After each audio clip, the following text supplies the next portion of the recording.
তাদেরকে না, তো আমি তো বাংলাদেশেই প্রশ্ন থাকতে দেওয়া তুলছি হবে না, না। আমি তো রায়ের সমালোচনা করছি। শেখ হাসিনাকে যে সাজা দেওয়া হয়েছে, এই হুম। সাজা নিয়ে তো আমার মাথা ব্যথা নাই। আমি বলছি সাজাটা যেভাবে দেওয়া হয়েছে সেই প্রক্রিয়াটা ঠিক হয়নি, এবং প্রক্রিয়াটা ঠিক মতো না হওয়ার কারণে যেটা হচ্ছে যে জুলাইতে যারা শহীদ হয়েছে তাদের আত্মীয় স্বজনও ঠিক মতো বিচারটা পেল না। এখানে একমাত্র শুধু হচ্ছে শেখ হাসিনাকে আপনি আহ, মানবাধিকার বঞ্চিত করলেন তা না, আরেক দিক দিয়ে যারা জুলাই শহীদ তাদেরকে অধিকার বঞ্চিত করলেন। ওই অন্যেরা যেভাবে দাবি করছে সেটা হচ্ছে দলীয় দৃষ্টিকোণ থেকে তারা হয়তো এই এই বিশেষ কোনো রাজনৈতিক দলের মতাদর্শের টিচাররা যেভাবে আমরা অতীত দেখেছিলাম শেখ হাসিনার পক্ষে নিয়ে বিবৃতি দেওয়া, খালেদা জিয়ার পক্ষের বিবৃতি দেওয়া, ওই বিবৃতি গোষ্ঠীতে হয়তো কেউ পড়ে গেছে, তাদের নিয়ে কথা হচ্ছে। বাট তারপরেও আমি বলবো যে প্রত্যেকেরই মত প্রকাশের স্বাধীনতা থাকা উচিত।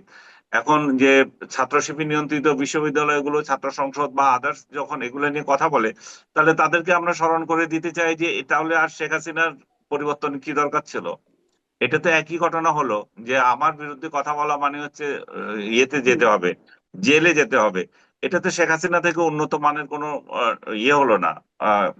কোনো আহ, বৈষম্য বিরোধী যে সমাজ আপনি দেখতে হুম। চেয়েছিলেন। শুধুমাত্র সিটি ব্যাংকে অ্যাকাউন্ট থাকলেই করতে পারবেন গুগল পে, তাই অ্যাকাউন্ট খুলুন আজই। যেটা ন্যায়ের সমাজ আপনি দেখতে চেয়েছিলেন সেটা তো হলো না। এখানে তো তাহলে মানবাধিকার লঙ্ঘন, এখানেও তো হুম। ব্যক্তি স্বাধীনতা হরণ, এখানেও তো কণ্ঠরোধ করা, এখানেও তো মব জাস্টিস আরো 100 গুণ বাড়তি হওয়া। সো এটা এটা নিয়ে তো অবশ্যই এগুলো এই এই এই ওয়েতে যদি কাউকে মত প্রকাশ দমন করা হয় সেটা তো অবশ্যই নিন্দনীয়।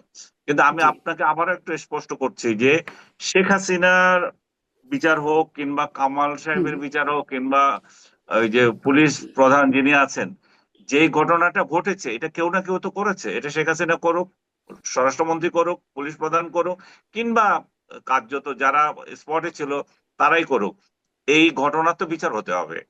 এই ঘটনার বিচার না হয়তো পারে না, কিন্তু জি। বিচারটা আমরা সঠিক আলী প্রক্রিয়া সালেমের করতে জি, করবো, একদমই সেটা স্পষ্ট হচ্ছে যে আপনি বিষয়। প্রক্রিয়াটা নিয়ে নানান প্রশ্ন আছে, হ্যাঁ। বিচার নিয়ে আপনার আলোচনার জায়গাটা না। আমি এই যে মানে খলিলুর রহমান কি বিষয়ে কথা বললেন সেটি গোপন, মানে সেটি বিষয়ে জানা যাচ্ছে না, গুরুত্বপূর্ণ বিষয় বলে বলা হচ্ছে।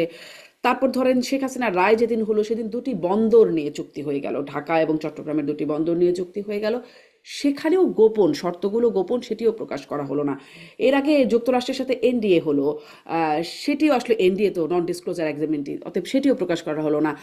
শামীম পাটোয়ারি আপনার কাছ থেকে একটু শুনবো, এবং আমি আনিস আলমগীর আপনার কাছ থেকেও শুনবো যে এই বিষয়গুলো তো রাষ্ট্রীয় ব্যাপার, রাষ্ট্রীয় নিরাপত্তার ব্যাপার, রাষ্ট্রীয় অর্থনীতির ব্যাপার আছে যুক্ত এখানে। মানে যেমন ধরেন শেখ হাসিনাকে ফেরত দেওয়ার জন্য মিছিল হচ্ছে, 32 নম্বরে চলে যাওয়া হচ্ছে ফাঁসির দাবিতে, বা ধরেন আওয়ামী লীগ নিষিদ্ধের জন্য যমুনা ঘেরাও করে ফেলা হচ্ছে, এত সক্রিয় মানে এবং কার্যকর একটা পদক্ষেপই বলা চলে সেগুলো হচ্ছে। কিন্তু এই বিষয়গুলোতে একরকম মৌন একটা প্রতিবাদ বা ছোট্টখাটো এটা ঠিক হচ্ছে না, করা হচ্ছে না, রাজনৈতিক দলগুলোও বলছে।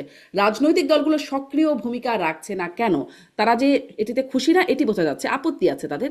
কিন্তু শামীম পাটোয়ারি কেন সক্রিয় বা কার্যকর কোনো ভূমিকা রাখছে না, প্রতিবাদ করছে না?